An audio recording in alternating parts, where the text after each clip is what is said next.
Olá pessoal, tudo bem com vocês? Papo de hoje, de novo, curiosidade sobre recessão. Vou entregar para vocês aqui alguns gráficos, todos eles futurológicos, alguns de dados recentes, como é, por exemplo, esse aqui, um gráfico feioso de money supply, o crescimento aí do M2, né, de quanto dinheiro está circulando nas poupanças, nos CDBs, nas contas dos americanos, principalmente aqui Estados Unidos, qual que é esse crescimento atual ou não.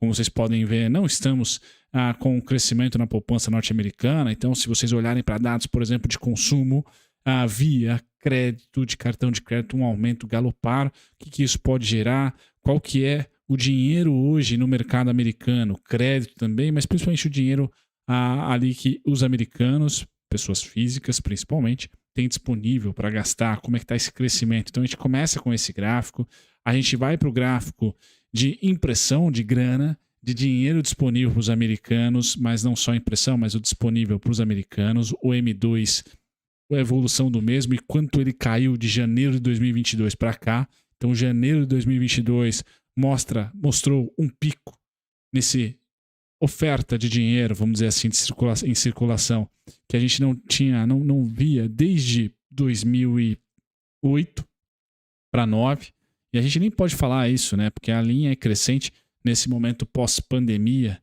né? 2020 aqui, tivemos um super aumento de oferta de grana disponível, né? A poupança em níveis cavalares, agora ela vem caindo, tá? Tem bastante chão para cair desde o início da pandemia, bem verdade, mas nós estamos nesse momento, então, de decréscimo do M2.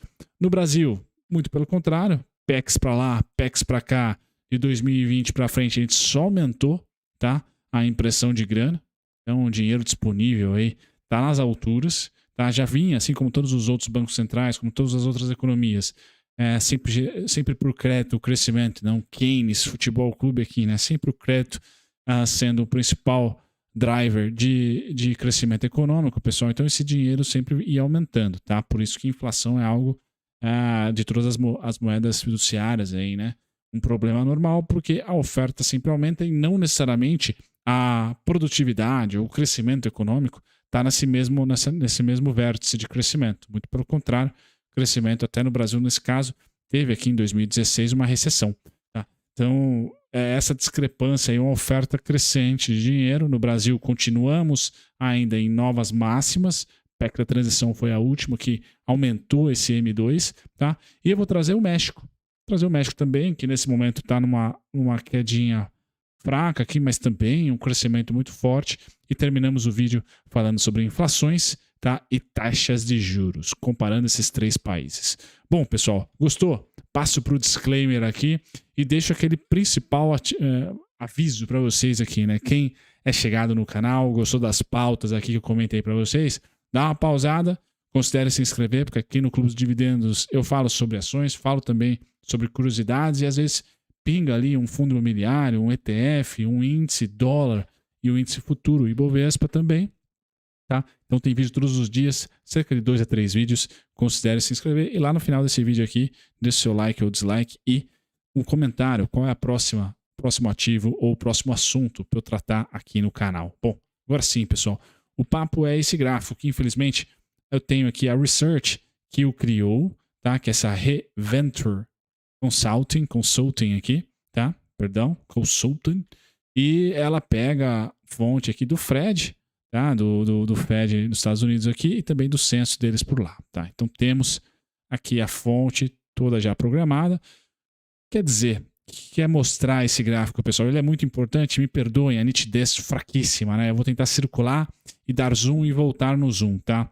Eu vou circular aqui os momentos de depressão, tal, de recessão norte-americana. Legal? Então, depression é uma recessão forte, tá? Eles têm esse nome de depressão aqui, tá? Que é além de uma recessãozinha, tá? É o hard landing piorado aí para os Estados Unidos. Então, eles tiveram em 1870, 1893, né? 14% de desempregados em 70, 18% em 93, em 1921, 11%. Tá? E aqui a Great Depression, 1929, né? 25%, foi a pior. Tá? E vejam que esse gráfico de Money Supply, Isso aqui numa base ano contra ano, tá, pessoal? Isso é importante para vocês. O próximo gráfico que eu vou mostrar, vocês vão ver o M2 subindo. Gráfico no TradingView. Aqui é estatístico, tá? Base 100, de um ano para o outro, tá? Como se fosse um IPCA de 12 meses aí em relação ao crescimento ou não de dinheiro disponível na praça, tá? Então é importante year over year o crescimento de oferta de grana, vamos assim colocar, de dinheiro na economia. E aí nós tivemos todas as depressões com essas ofertas negativas, com crescimento ano contra ano negativo, tá? O pior de todos foi ali em 1929, quando tem uma queda de dinheiro disponível de 12% em relação a 1928, por exemplo, um ano anterior. Como nós estamos nesse momento, right now, uma queda de 2%, tá? Em relação aqui ao pico que foi ali em 2020, um aumento de 26%. Bom, qual que é o problema disso tudo, pessoal?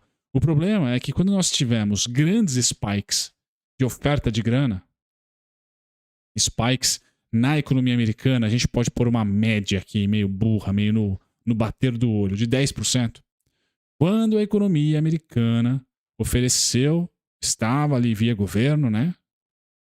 Com dinheiro ali, a impressora, um crescimento acima de 10%, não só via governo, mas também aqui, cada vez mais o crédito privado foi se desenvolvendo lá, e aí também temos participação da economia privada, tá? Alavancada ou não. Então tá aqui, ó. Money supply, ano contra ano, um crescimento acima de 10%, pessoal. Bonança, maravilha. Só que isso gerou, tá? Como os ciclos econômicos geram, tá? Recessões, tá? O problema é que aqui, neste gráfico especificamente, ele só dá o destaque para as grandes recessões, tá? Para 10 ou mais por cento de desemprego, que para os Estados Unidos é algo bem depressivo com a história recente, do último século do país. Então eu quero dizer para vocês que sim, sempre que nós tivermos esse M2 subindo acima de 10%, é de se esperar, tá? Anos seguintes, em algum momento próximo, um certo hard landing, uma certa recessão. Se ela vai ser uma depressão, um negócio assim de pânico, aí já não temos essa estatística tão bem informada, mas com certeza, pessoal, sempre que passamos de 10%, houve recessão, tá? Houve recessão. Enquanto a gente continuou pipocando aqui até os 10, ó, perceba que a gente conseguiu ir bem. Ao passar de 10, ao passar de 12, 15, se você preferir, tá? A gente teve ali quedas consecutivas na oferta de dinheiro, e essas quedas de 1870 a 1930 consistentemente geraram crises. O que eu quero colocar para vocês aqui? Até 1930 era batata. Ofereceu mais de 10%, cresceu mais de 10% na base monetária, tá? Necessariamente gerou ali depressões. Pós 1930, pessoal, não. Então, pós o New Deal, né, do Roosevelt, não. Não tivemos grandes depressões. Aqui ele não coloca como depressão 1970. Então vejam que 1970 passou ileso, tá? Mas foi sim uma recessão americana, teve muita dificuldade em inflação alta, tá? Foi um período de inflação, não é inflação que nós estamos colocando aqui, tá? Como problemática, e sim depressões, aquele negócio violento de queda. Isso eu quero trazer, não tivemos recessão, porém, depressões, perdão, recessões agudas então, porém, tá? Em nenhum momento pós New Deal, nós tivemos o Money Supply, o M2, caindo para além de menos 1% que está aqui, não. Não. Em nenhum momento caiu. Tá? Nenhum momento caiu para baixo de zero. Ano contra ano, em nenhum momento nós tivemos uma retração abaixo de zero. Né? Uma retração, de fato, ano contra ano, do M2. Então é a primeira vez, segundo esse gráfico aqui, desde 1930, que ano contra ano, ou seja, 2021 para 2022, creio que seja, ou 2022 para 2023, tá? Eu acho que é 2021 para 2022 aqui, tá? Porque aqui foi 2020, tá? 12% aqui 2021, tá? E 2021 para 2022, estamos em menos 2. Pessoal, estamos estatisticamente em um território que chama depressão, e pela primeira vez nos últimos 80, 90 anos. Então é muito, muito tempo. Certo? Aqui, pulguinha na orelha, vídeo de curiosidade. Já pare o vídeo e digite a sua opinião. O que você acha sobre esse gráfico? Tá? Quais seriam as consequências? Vamos todo mundo comprar ouro? Porque é o ouro que mais rendeu ali próximo da década de 70. Foi primeiro as commodities, depois o commodities em geral, depois queda do dólar e ganha o ouro. Tá? Então nós tivemos um primeiro boom de commodities, um repique de commodities, ouro foi mais ou menos bem, e depois sim, depois que os Estados Unidos teve ali aqueles rebounces de curva de juros, tá? O dólar ficou meio perdido, tá? E aí entrou o ouro sendo a principal proteção naquela época. Será que agora vai ser o Bitcoin? Deixe nos comentários, pause e comente, tá? E agora, para finalizar o vídeo de maneira mais dinâmica, pessoal, porque aquele gráfico era o principal estrelato, né? O principal protagonista do vídeo, aqui não é a base 100. Aqui é simplesmente o crescimento nominal da base monetária, tá? Que aí quem não gosta de moeda papel, né, vai falar, putz, é por isso que a inflação sempre vai existir, sempre vai comer poder de compra, aquela coisa toda, tá? É uma discussão aí mais no campo liberal das coisas, tá? Do pensamento econômico. Tá aqui o crescimento nominal de grana, tá? No mercado, e não se caiu ou não em relação a um ano ou outro, tá? Que eu tenho para trazer para vocês, pessoal, é que de janeiro de 2022, tá? Janeiro de 2022 não só aponta um decréscimo ano contra ano, mas também aqui na base total o Fed fazendo o famoso, ajudando aqui, fazendo o famoso quantitative tightening, tá? E não easing, e sim tightening de compressão de momento financeiro, condições financeiras. Tá? Então nós já caímos de janeiro de 2022, o dinheiro disponível na economia americana lá caiu de janeiro de 2022, 2,9%. Estamos em 2023 aqui, aquele gráfico muito provavelmente parou em 2022. Então há uma queda de 2,9% já. Tá? O que naquele gráfico, talvez, conta de padeiro, coloque mais 0,90 aqui embaixo. Tá? 2023 está aqui, ó. Tá 0,09 de queda em relação a esse ano que já caiu em relação ao outro, certo? Então, pessoal, bem legal, né, estudar momento de ciclo econômico, momento de ciclo de crédito e dívida e crédito, tá? Porque nossa economia é 100% crédito.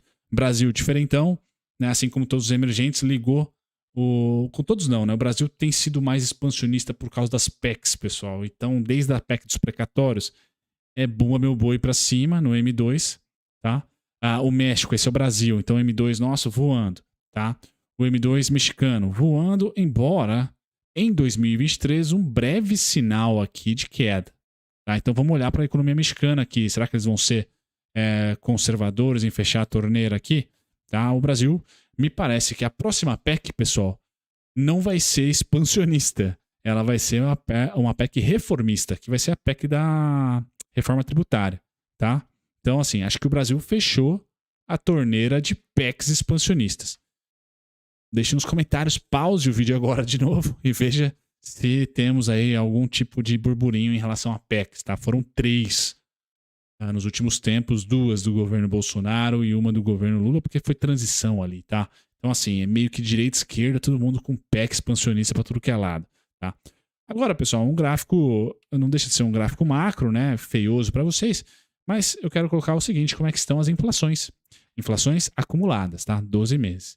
Então, a inflação acumulada do México está em 7,91% nos últimos 12 meses. A inflação acumulada dos Estados Unidos está em 6,40%. E a nossa em 5,77%. E a nossa vai dar uma engordadinha, pessoal. Por quê? Voltamos de maneira paulatina, mas é bem verdade, voltou a ter imposto em cima dos combustíveis. E vamos ver se vai ser aprovado no Congresso o tal imposto sobre exportação. Ridículo, né? Acho que foi um balão de ensaio. Torço que ele não seja aprovado, mas caso seja, talvez gere ainda mais inflação. Tá? Vamos ver aqui o que vai rolar. Mas o Brasil tende a se equiparar aos 6%, aqui deve ter um repique para 6%. 5,90, 5,85, deve subir um pouco. Tá? Mas nós temos a menor inflação por hora e com a volta dos impostos não devemos passar os Estados Unidos, que está com 6,40, nem de perto o México, que está com 7,90. Tá? Por quê, pessoal? Porque aqui nós somos autossuficientes em energia. Isso é importante. Principalmente energia elétrica, geração de energia nossa é muito forte e é o que mais está pegando no mundo. E alimentos em segundo colocado. E nós, aqui alimentos, eu acho que a gente tende a ter cada vez menos inflação, tá? Principalmente com São Pedro ajudando. Vamos ver se lá no sul a gente tem também uma ajuda logo de São Pedro, tá? Agora nós vamos de inflação, a gente pula para taxa de juros, tá? Essa não, essa taxa de juros praticada, não é curva de juros, tá? Então a nossa taxa de juros é a maior. Tá aqui a discussão macro brasileira, tá? Nós temos a inflação menor e a taxa de juros maior. Outro comentário para você, correto, errado, médio? Fale sobre a sua tese econômica aqui, tá? E por fim, pessoal, deixo aqui a taxa de juros mexicana está em 11, a nossa está em 3,75 e a dos Estados Unidos em 4,75. Atenção para os Estados Unidos, taxa de juros de 4,75 e a inflação de 6,40. Ou seja, tá com medo aí que o Fed vai subir juros, vai roubar dinheiro do nosso CDI, pessoal? Tem chão ainda, tá? Tem chão. Os juros lá não tá nem neutro ainda. Tem chão ainda para eles subirem para ficar na parte contracionista. Certo, pessoal? Comentários, por favor. Considere se inscrever. Agora sim, deixe seu like ou não no vídeo aqui do Clube dos Dividendos no YouTube. Tchau, tchau.